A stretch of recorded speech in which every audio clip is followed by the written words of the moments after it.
The rules for the speaking before the board were set up for a couple of different reasons. As Ms. Burdette had said, we are there to take care of the business of the board. We do have previous meetings beforehand to look at and deal with that.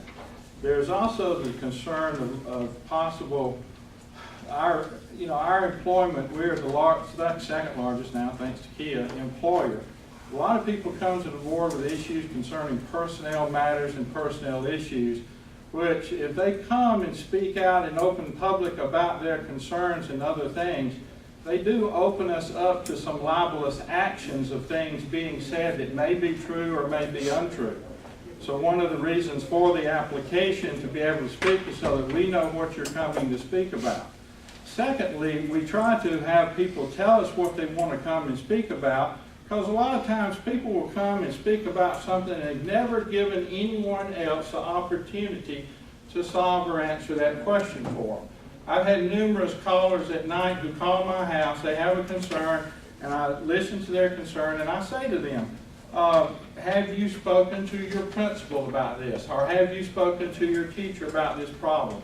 And they say, no, I have not, I called you. And I say, well, that's great, I appreciate you calling me, but let me ask you to speak to your principal. If you're not satisfied with that answer or what you do, contact me back and we will work on that. So one of the things we try to do with that application to speak to the board is a lot of those issues are forwarded to be dealt with at the point in time. They are concerns that people have, they're concerns that can be fixed. So we try to get the opportunity to fix it. If we don't fix it to the satisfaction, well, certainly they can come back. The one thing I would change in that, I do agree that we should do more in letting people know what is the particular reason of why they cannot speak, if it's involving a personnel issue or something of that nature. And I'd like to see us start notifying them and working with them to change their title so they can speak. I would definitely like to see that policy changed. You know, the school board, the purpose of the school boards is to keep the public informed in what's going on in a public school system. The school board keeps public in public schools. I've said it before. So I would like for the public to be able to address the school board easier than what they can now. If it is a problem with what's being brought to the agenda, I understand having some type of procedure or policy there. However, I don't think the one that's there now is the best one for our society, our community. So I would like the citizens to be able to address the board easier than what they can now. This question will be for Mr. Darden and Ms. Adams. In light of the $53 million that the state legislature has taken from the school board over the last couple of years, what plans do you have other than to cut costs to make the school system more efficient from a financial standpoint? Mr. Darden, I'm sorry, we'll start with Ms. Adams this time. I think we need to look at every expense that's coming through, and we need to just do an analysis on every single expense and see, is this actually helping our children learn, or is it not? We really need to just go down and be simple about it, not overanalyze the situation, but just look and see what it is that affects student learning. That is our priority. That is what we're supposed to be doing. We're not supposed to be employing everybody all over Troup County for who knows what. That's not our job. Our job is to teach our children.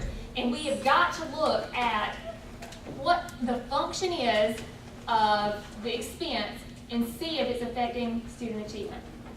Mr. Darden?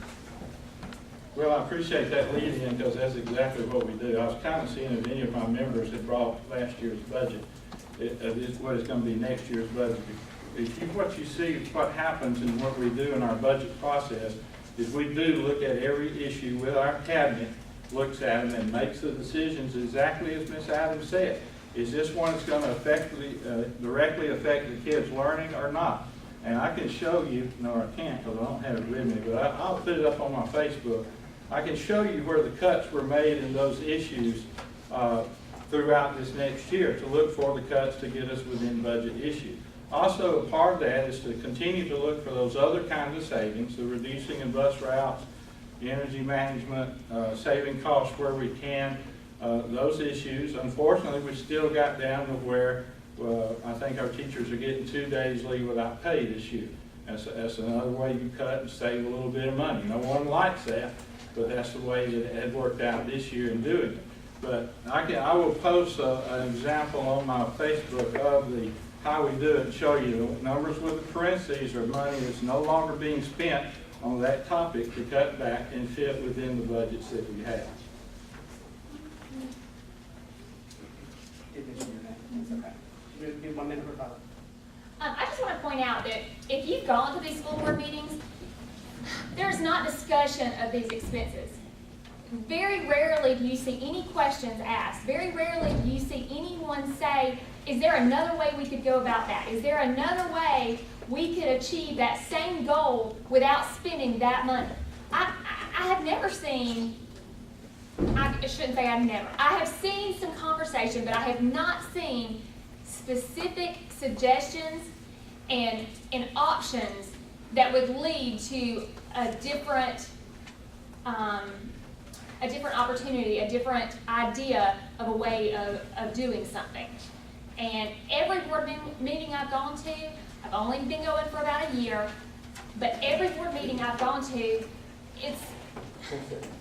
they're all voting in favor of whatever it is that the CFO or the superintendent has proposed. And I would just like to see some new ideas come in and presented. Okay, the next question, we'll start with Ms. Hogan, then move to Mr. Daniel, and then to Ms. Rowe.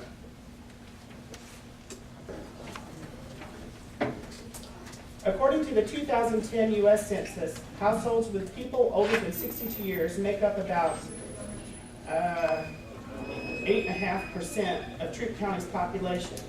If you exempt them from school taxes, you cut about $5 million from the budget. We already operate at 67% of QBE funding because of state cuts. What specific plan do you have to pay for the $5 million in cut in revenues that you propose? And we'll go to Mr. Darden. You're saying that if we cut the senior citizens 100%, how would we make up the $5.7 million? I believe that's what they're. Okay. Well, that is one of the reasons why we haven't moved in that direction of cutting the seniors' tax bill by 100%, because right now another $5.7 million on the books would be one that would be very difficult to find resources for. All I can answer to that question is we try to look at other systems, and I know there are many systems that have made cuts, some small percentages, some giving full cuts. Carroll County, for instance, I believe gave full cut to their seniors. This year they had to fire approximately 40-something teachers and increase their class size.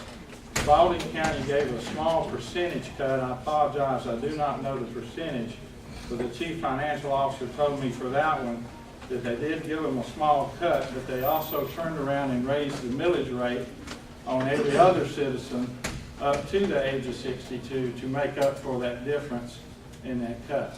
So, you know, I can cut here, but I'm going to have to raise it there. I don't have the resources at this point in time to be able to try and cut and replace with something that I am not using at this point in time.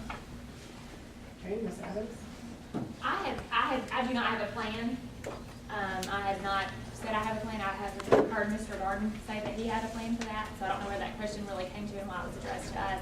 I would be in favor, and I would be open to listening to a plan to see if it would work for us. I know it's worked for, I think it's at least 11 or 12 counties in the state of Georgia.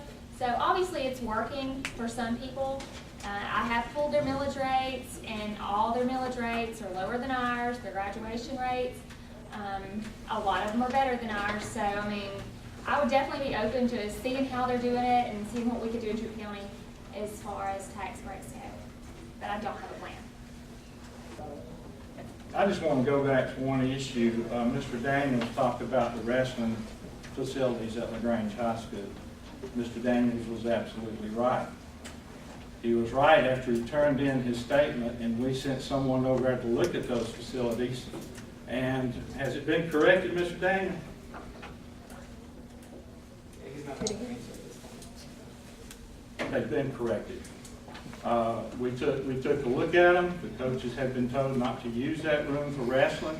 They had moved in there and used that room for wrestling, but we got that situation straightened out. He was absolutely right. That is what we mean by getting it handled without having to take time in the board, you know, to do it.